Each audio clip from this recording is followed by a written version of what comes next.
Il y a une fausse doctrine qui circule sur la dot. C'est grave. Je vous laisse écouter. Suivons ensemble. La dot n'a pas de place. Jésus-Christ a payé notre dot à la croix de Golgotha. Il a déjà payé la dot. Pourquoi vous voulez encore demander des dots pour vos enfants? Jésus-Christ a payé la dot. Il n'y a pas de dot à payer. Jésus-Christ a payé notre dot à la croix. Regardez, les gens ne se marient plus.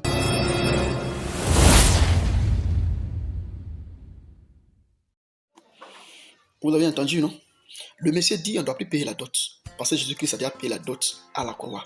Et c'est comme ça cette doctrine est en train de prendre de l'ampleur dans le monde entier. Certaines personnes mal affermies, certaines personnes qui ne connaissent pas l'écriture, ce que la Bible appelle l'homme animal, ils s'élèvent aujourd'hui, ils disent on ne doit plus payer la dot. C'est ainsi, ils sont capables de prendre n'importe quelle femme, n'importe quel jeune sœur qui prie à eux, sans même parler à leur famille, sans même aller voir leur famille, ni la décision de la famille. Ils prennent ces femmes-là, ils font enfant à eux, et puis ça s'arrête là. Ils ne font pas de, comme on dit en Côte d'Ivoire, ni coco, ni quoi qu'il soit. Parce que pour eux, Jésus a déjà tout fait à la croix, donc d'autres même là, il a déjà tout annulé. Donc ces personnes-là, quand ils viennent pour prendre femme dans l'église, ils s'en foutent de ton papa. Souvent, tu ne dois plus parler à ton papa. Souvent, même, tu n'as pas le droit même de prendre une fille même pour aller payer d'autres. Et c'est ce que vous venez d'entendre. Malheureusement, ces personnes ont tort le sens de l'écriture. Le Messie dit clairement, Jésus-Christ a déjà payé la dot à la croix. Comme si la dot a quelque chose à voir avec le sacrifice de Jésus après le Christ. On dit Jésus après le Christ est mort à la croix. Toi tu dis il est mort à la croix pour ne plus qu'on paye la dot. C'est deux choses différentes. C'est que les gens ne savent pas. La dot ne vient pas dans une histoire de la loi de Moïse. La dot n'est pas venue avec la loi de Moïse. La dot a existé avant la loi de Moïse. Je le dis pourquoi?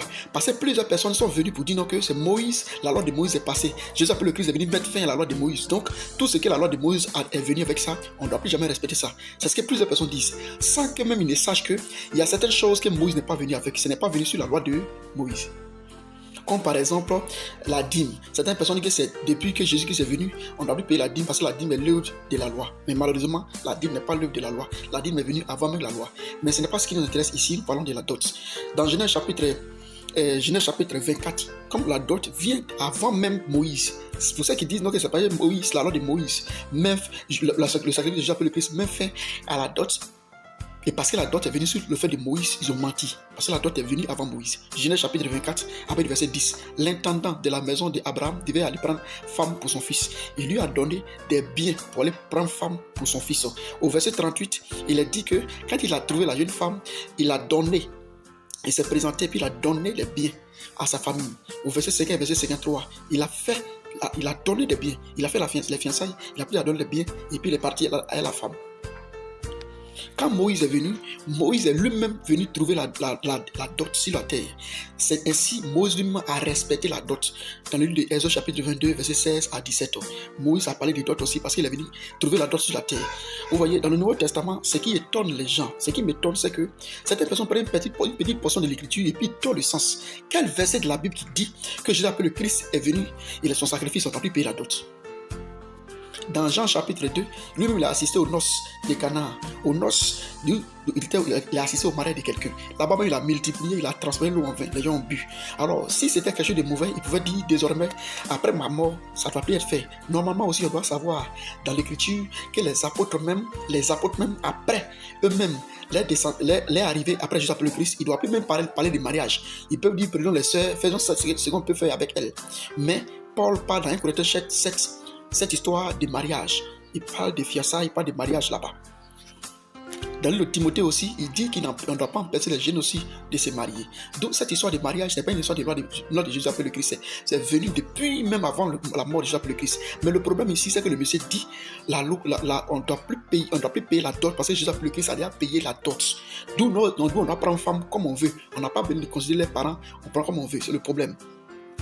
Les gens ont ignoré complètement que cette histoire de mort de Jésus après le Christ, Jésus après le Christ est venu pour quel travail? Il est venu pour nous amener à l'adoration pure et parfaite. Parce que l'ancienne alliance nous a pas envoyé à l'adoration parfaite. C'est pourquoi dans le livre de Jean chapitre 4, avec les versets 23 à 24, il dit l'heure vient où les gens vont adorer Dieu en esprit et en vérité. Et quand on prend Hébreux chapitre 9 au premier verset, il dit l'ancienne alliance est relative, l'ancienne loi concernant l'adoration relative aux lois là, nous a pas envoyé à la perfection.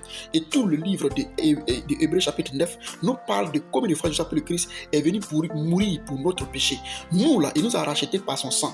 Nous, étant l'Église, étant sa femme de manière spirituelle, étant sa femme de manière spirituelle, nous sa maison, nous son épouse, il est venu nous racheter par son sang. Même lui-même, il était obligé de payer cette dot là parce qu'il doit nous racheter. Ça veut dire que lui-même l'a respecté la dot. Maintenant, nous étant chrétiens côté spirituel, nulle part il est dit que comme Jésus appelé le Christ est venu verser son sang à la croix, nous ne sommes plus garçons, nous ne sommes plus femmes. Nous sommes tous garçons et femmes.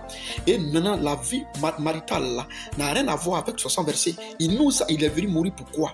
Pour nous arracher dans la fausse adoration, dans l'adoration qui ne nous amène pas à la perfection, pour nous amener à une adoration pure. C'est pourquoi, lisez chez vous Hébreux chapitre 9, tout le chapitre, vous allez voir que l'ancienne alliance ne nous a pas envoyé à l'adoration pure.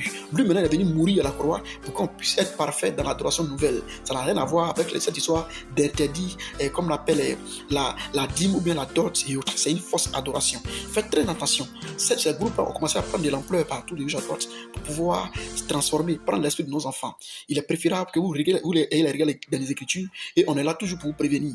Faites toutes vos possibilités. Si quelqu'un vient vers toi, qu'il ne devient pas la doctrine des apôtres des prophètes, il faut le chasser. Il ne faut pas l'écouter. 2 Jean chapitre 1 verset 9 à 11. On n'a pas l'habitude d'aller au-delà de ce qui n'est pas écrit. C'est pourquoi chaque fois on vous rappelle, il est préférable que vous acceptez la vérité. Réfutez toutes ces doctrines impures là et puis réveillez-vous.